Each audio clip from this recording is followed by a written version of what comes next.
तो आज हम बात करते हैं मैथ्स का, जो मैंने 8वीं क्लास के लिए पढ़ाया था, चैप्टर फर्स्ट का जो बेसिक कॉन्सेप्ट थे इनके बारे में मैंने बता दिया था।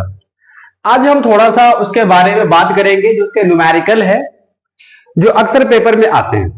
जैसे जामिया का बेसिकली जो मैं पढ़ा रहा हूँ जीएमआई और एएमयू के एंट्रेंस की क्लासेस के लिए पढ़ा रहा हूँ। अगर आप उसमें एक और चीज ऐड कर लीजिए, आजकल चल रहा है दिल्ली के अंदर SOSE, अगर इसमें भी एंट्रेंस देंगे तो सेमी सिलेबस है, अब वहां भी दे सकते हैं जाकर। तो उसी से रिलेटेड आज हम बात करेंगे, कुछ न्यूमेरिकल है उससे मैं रिलेटेड बातें बताऊंगा और आप इसी हिसाब से फिर क्वेश्चन ट्राई करेंगे। मैं पहले भी बता दिया था कि आपको मैथमेटिक्स में ज्यादा कुछ पढ़ना नहीं है एंट्रेंस के लिए, ठीक है। एनसीईआरटी की बुक को बहुत बढ़िया से पढ़ लें। न्यूमेरिकल कहां से क्वेश्चन लाऊं, उसके लिए एनसीईआरटी की एग्जाम्पलर बुक आती है जो कि बहुत कम बच्चे पढ़ते हैं, इनके बारे में थोड़ी जानकारी बच्चों को कम होती है। तो आप एनसीईआरटी की जो चाहे वो मैथ्स हो चाहे वो साइंस हो, कोई भी हो, एग्जाम्पलर बुक उठाएं, उठा के लाने के बाद उससे क्वेश्चन सॉल्व करें। तो आज मैं थोड़ा सा एनसीईआरटी एग्जाम्पलर के जो कुछ क्वेश्चंस है उसी से रिलेटेड में बातें बताऊंगा, कुछ क्वेश्चन करवाऊंगा, ठीक है। तो सबसे पहले हम शुरू करते हैं रेसिप्रोकल से रिलेटेड, उल्टा हम शुरू करेंगे, रेसिप्रोकल से रिलेटेड क्वेश्चन सॉल्व करेंगे। अब जब भी इसको हिंदी में कहते हैं व्युत्क्रम कहा जाता है,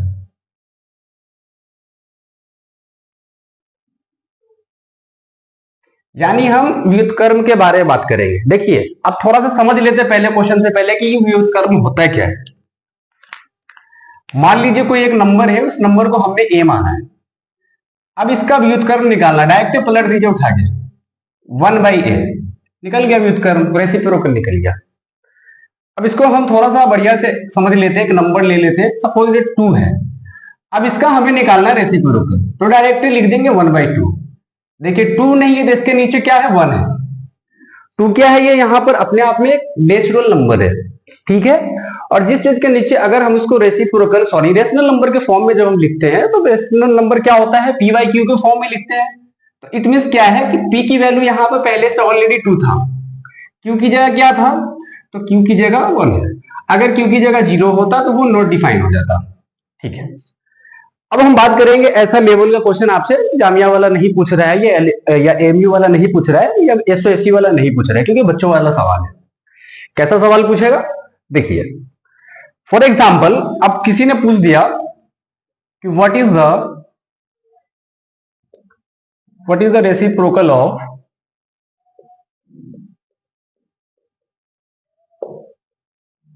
पूछ दिया कि 1 का रेसिप्रोकल क्या होता है।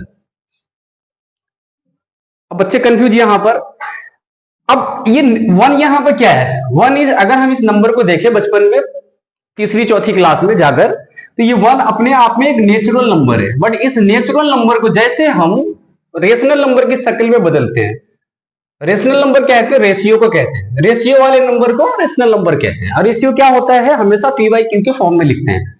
तो अगर 1 का जो लिखा हुआ नंबर है तो 1 क्या है, यानी कि 1/1 होगा, ऐसा होगा। तो अगर हमसे कोई पूछे कि रेसिप्रोकल 1 का क्या होगा, तो इसका आंसर क्या देंगे डायरेक्ट, इसका जो आंसर होगा वो सेम नंबर होगा, 1 होगा, यानी कि 1 का रेसिप्रोकल जो है हमेशा 1 होगा। अगला सवाल, अगला सवाल है what is the reciprocal of 0।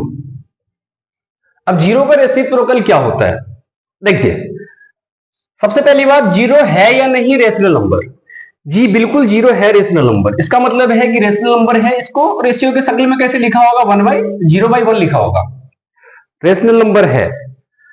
लेकिन अगर हम जैसे हम बात करेंगे इसके बारे में कि इसका रेसिप्रोकल क्या होगा, तो रेसिप्रोकल के लिए क्या लिखते थे, डायरेक्ट पलट देते थे। इसका मतलब क्या हो गया, 1/0। और किसी भी 1/0 को हम नॉट डिफाइन कहते हैं, हिंदी में अपरिभाषित कहते हैं। अब यूं कह सकते हैं 1/0 का मतलब क्या है, कोई चीज 0 है, 0 का एक पार्ट, तो दुनिया में कोई चीज है ही नहीं है तो उसका कोई पार्ट हो सकता नहीं, इसीलिए उसको हम क्या कहते हैं, नॉट डिफाइन कहते हैं, यानी कि अपरिभाषित कहते हैं, जिसका कोई परिभाषा ही नहीं है, ठीक है। तो 2 क्वेश्चन ये हो गया। एक और क्वेश्चन मैं बताऊंगा, देखिए एक और क्वेश्चन क्या है, व्हाट इज द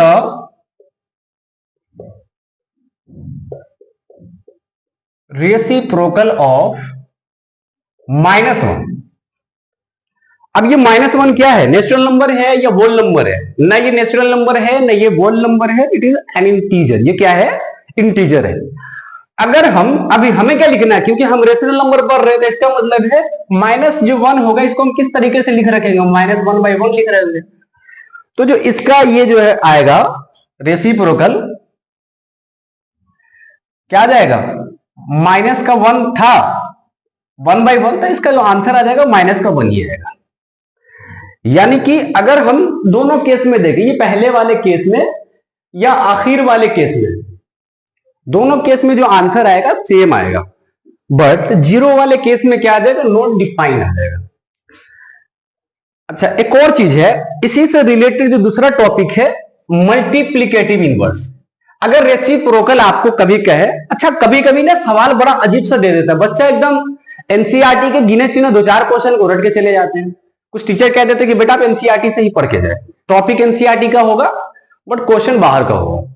इसीलिए मैंने क्या कहा, आप एनसीईआरटी के एग्जाम्पलर की बुक पढ़े। अब एनसीईआरटी के एग्जाम्पलर की बुक खोलेंगे, अभी नए वाला जो कह रहा हूं, तो नए वाला खोलेंगे, 152 क्वेश्चन है। 152 क्वेश्चन में से 120 क्वेश्चन मोस्ट इंपोर्टेंट क्वेश्चन है। अगर आप पढ़ लेते हैं तो फिर दूसरी किसी बुक की जरूरत नहीं पड़ती 8वीं क्लास के लिए। ठीक है, अब बच्चे 8वीं क्लास के क्वेश्चन को हल्के में लेते हैं, मैथ्स को भी आसान समझते हैं। हालांकि मैथ्स आसान नहीं है, उसको बनाना पड़ता है।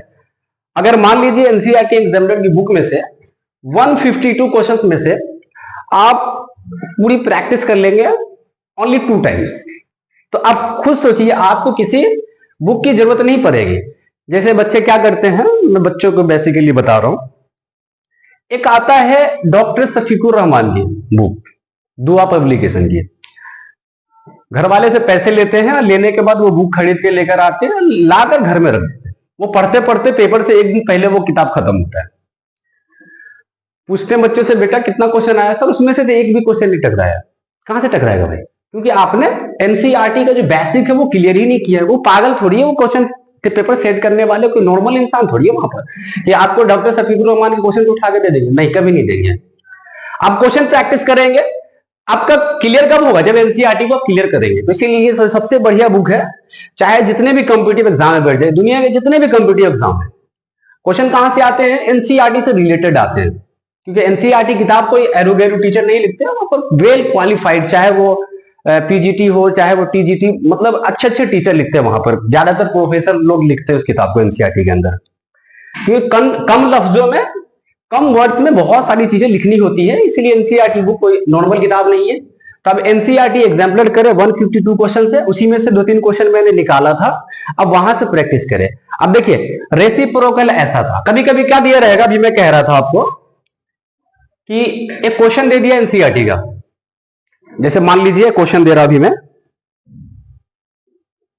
जैसे 2/3 है प्लस माइनस का 2/3 है इंटू 1/7। अब देखिए बच्चे का माइंड में क्या होगा कि एनसीईआरटी रट रखा होगा, थोड़ा सा अलग है वैल्यू। मान लीजिए कुछ भी हो, मैंने लिख दिया है, ये लीजिए 7/3 ले लीजिए, जो भी हो।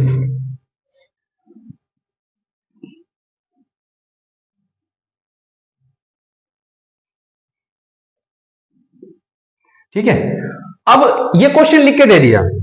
अब कहेगा इसका एडिटिव इनवर्स निकालिए, या कह देगा इसका रेसिप्रोकल निकालिए।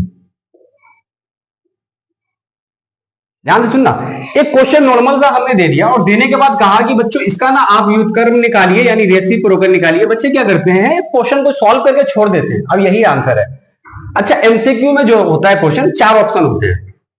अब ऑप्शन में क्या चीज होगा, 2 तो बिना आंसर वाला होगा, 2 तो पहले साइड, अब 2 बचेगा। 2 कौन होगा? जो करेक्ट आंसर होगा एक।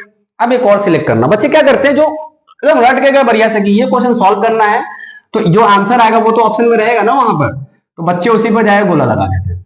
घर आते, अरे सर मैंने तो किया था, जहां आंसर शीट आउट होता है, अच्छा गलती हुआ, बच्चों को सब फिर दिखाते कि देखो आपने कहां पर गलती की है।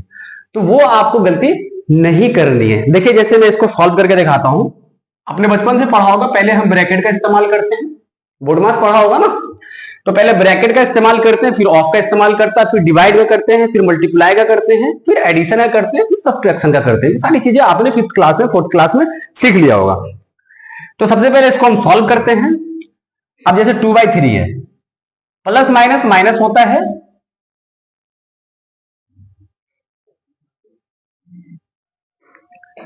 अब देखिए दोनों का एलसीएम लेंगे 3 आ जाएगा, 2 - 7, मेरे पास क्या आ जाएगा, माइनस का 5/3 मल्टीप्लाई 1/7, तो रिजल्ट आ जाएगा माइनस का 5/21। अब बच्चे कहेंगे यही मेरा आंसर आ गया। नहीं बेटा, आंसर आपको क्या आएगा, कुछ क्या आ रहा है, रेसिप्रोकल।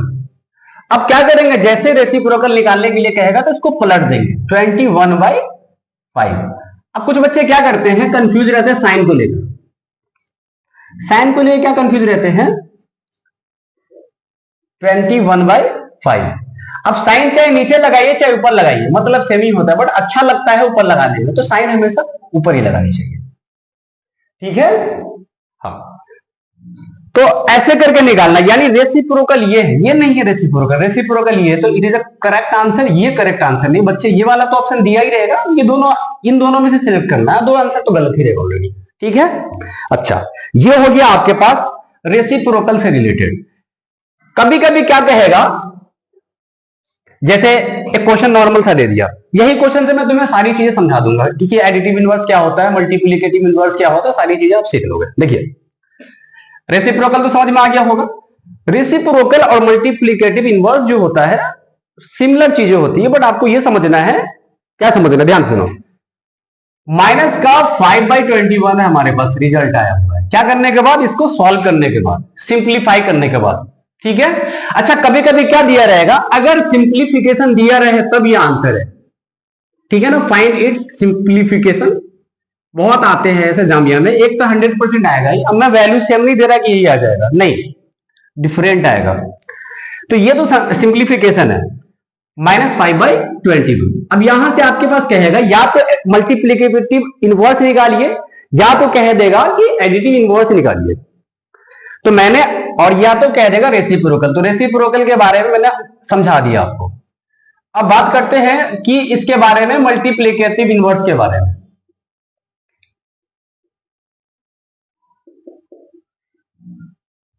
देखिए इनवर्स का मतलब क्या होता है, उल्टा। मल्टीप्लिकेटिव क्या होता है, मल्टीप्लिकेशन का उल्टा। तो मल्टीप्लिकेशन का जो उल्टा क्या होता है, डिवाइड होता है। अगर हमारे पास 1/a है, सॉरी कोई नंबर है हमारे पास a/b, अब इसका मल्टीप्लिकेटिव इनवर्स निकालने के लिए कह दिया, तो क्या करेंगे, यानी कि ये b/a हो गया। तो रेसिप्रोकल और मल्टीप्लिकेटिव इनवर्स दोनों सेम है, बट जब भी हम चेक करेंगे, कैसे चेक करेंगे, ये उसका मल्टीप्लिकेटिव इनवर्स है, यानी दोनों का जब हम आपस में मल्टीप्लाई करेंगे तो रिजल्ट क्या आएगा, 1 आएगा। तो देख लीजिए a/b था, सेम एज इट इज, और b/a है, a से a कैंसिल हो जाएगा, b से b कैंसिल हो जाएगा, क्या आ जाएगा आंसर, 1। ठीक है, तो रेसिप्रोकल और मल्टीप्लिकेटिव इनवर्स में कोई फर्क नहीं है, बट ये समझना है कि जो नंबर दिया हुआ है और दूसरे वाले नंबर से मल्टीप्लाई करने के बाद रिजल्ट आनी चाहिए 1, उसी को हम कहते हैं, क्या कहते हैं, मल्टीप्लिकेटिव इनवर्स। इसको हिंदी में कहते हैं गुणात्मक प्रतिलोम। ठीक है, देखिए ये आपके पास आ गया, तो हमारे पास रेसिप्रोकल के बारे में भी जानकारी हो गई, मल्टीप्लिकेटिव इनवर्स के बारे में भी जानकारी हो गई। अब आता है एडिटिव इनवर्स के बारे में, इसको हिंदी में योज्य प्रतिलोम कहते हैं। देखिए अब ये नंबर है हमारे पास, इसका किसी ने कह दिया कि सर आप ना बच्चों, या हमने कह दिया कि इसका एडिटिव इनवर्स निकालिए, कैसे निकालेंगे, तो थोड़ा सा बीच में हम ये कर देते हैं, कुछ नहीं है, ये भी आसान सा है, माइनस का 21 है, सॉरी 5/21 है। अब इसमें क्या करना है, यानी कि जो नंबर है उसमें क्या करेंगे कि वो 0 हो जाएगा, तो उसमें कुछ नहीं करना है, उसको मान लेना है 0 के बराबर, यानी कि जो 5/21 है ना, इसमें क्या करेंगे कि ओवरऑल 0 हो जाए, तो जो नंबर है वही नंबर डाल देंगे, बस साइन क्या हो जाएगा, प्लस का हो जाए, तो हमारे पास 0 हो जाएगा। समझ में आ गई बात, यानी कि किसी भी नंबर का एडिटिव इनवर्स क्या होता है कि दोनों को जोड़ने या घटाने पर 0 आ जाए। मल्टीप्लीकेटिव इनवर्स में क्या था, 1 आ रहा था। समझ में आ गई बात? ये तरीका है आपके पास, ठीक है। या इसको हम इस तरीके से भी फाइंड कर सकते हैं कि माइनस का 5/21 है। मान लीजिए वो नंबर x से 0 के बराबर रखेंगे, x इधर रह जाएगा, इधर लाएंगे तो 5/21 रहेगा, दोनों तरीके से, ठीक है। तो ये हम कैसे निकालेंगे, इसी को योग प्रतिलोम कहते हैं और अंग्रेजी में क्या कहते हैं, एडिटिव इनवर्स कहते हैं, ठीक है। ये सारी चीजें हो गई। अच्छा, सवाल ये ना कि सिंपल सा पूछेगा, मैं क्या कह रहा हूं, लंबा सा दिया रहेगा, कभी कह देगा रेसिप्रोकल निकालो, कभी कह देगा मल्टीप्लिकेटिव इनवर्स निकालो, कभी कह देगा